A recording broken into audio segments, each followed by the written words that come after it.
Well, 2016 has come and gone, and I know it's pretty cliche to say this, but it really does feel like this year flew right by. But enough about that, let's talk about something important, shall we? Now, I watched a bunch of anime this year, surprise, I know. And there was some really good stuff this year, so I decided to make a list of my favorite series that came out. Now, before I go on ahead, there are 2 rules I have in effect for this list. 1. No ongoing series. Stuff like Naruto, One Piece, and Dragon Ball Super are not going to be on this list. And my second rule, no movies. So like the Digimon movies and Your Name, stuff like that, even though I enjoyed them a lot, I just don't feel like they should be on this list. Without further ado, here's my top 10 anime in 2016. At number 10, I have the 2nd season of Gate. Cool characters and an interesting plot made this series enjoyable to watch. Here's the basic plot. A huge gate appears in Japan and an army of people and monsters come out and start terrorizing Japan.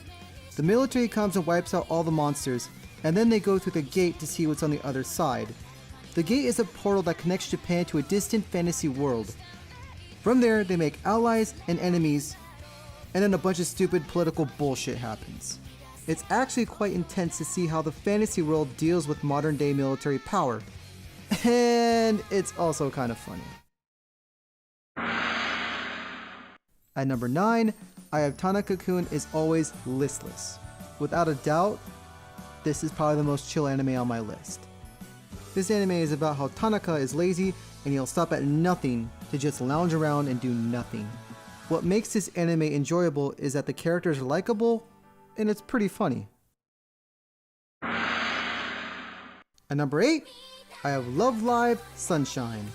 Now, I already talked about this series in my top 10 anime of the summer 2016, so I'll make this brief. This is a good spin-off of the original Love Live series, with interesting characters that start off as clones from the original cast, but they all break away from that as the series continues.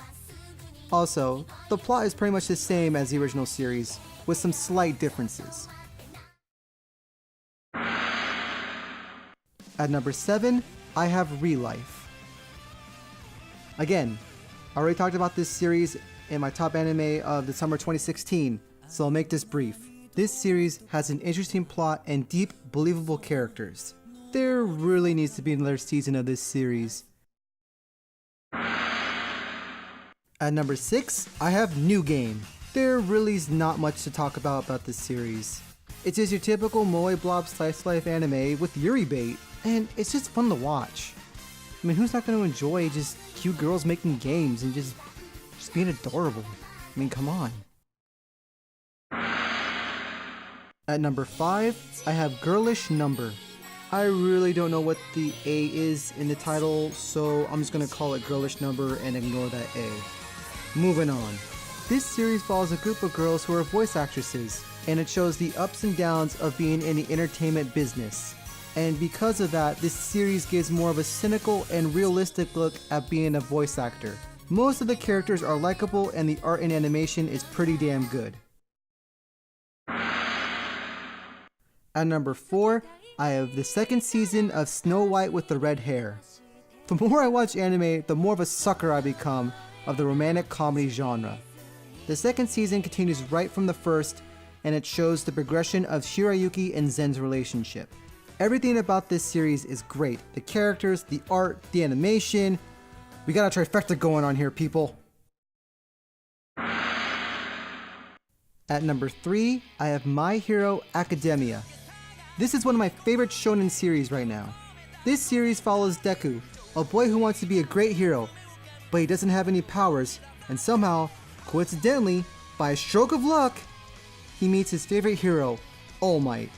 Shit happens and All Might makes him a successor to his superpower, so Deku literally goes from a 0 to a hero. Yes, this series does follow typical shonen tropes, but it still remains fresh and entertaining. At number 2, I have Sound Euphonium. There are 2 things I love in this world, and that's music and anime. I mean, yeah, you can add video games, ice cream, and Oreos to that list, but I ain't talking about that shit right now. I love this series so much. Kyoto Animation has a way to make something ordinary, like a story about a high school band who wants to get gold at nationals, and they make it a masterpiece. Cute and likable characters with amazing art and breathtaking animation make Sound Euphonium a treat to watch. We have a trifecta again, people! Now before I tell you guys what my favorite anime series was, here's some honorable mentions.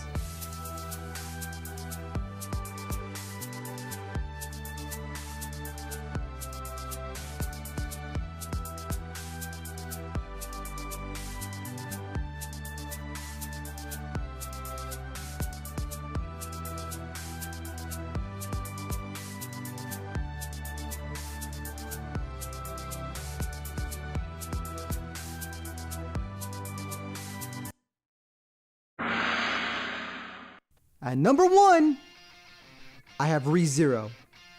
Real talk, I have nothing but good things to say about Re:Zero. I already gushed about this series in a past video, so I'm gonna try to keep my fanboy self in check. Everything about this series is amazing. I have not watched a series this good in a pretty long time. It has a great story and awesome, likable characters. Every episode was so goddamn good. This needs another season, like right now. I ain't even kidding. Well, those were my favorite series in 2016. I would love to know what you guys like this year. Let me know down in the comments section. If you like my videos, subscribe to my channel, like my Facebook page, follow me on Twitter. I'm TKashikoi, and I'll see you guys next time.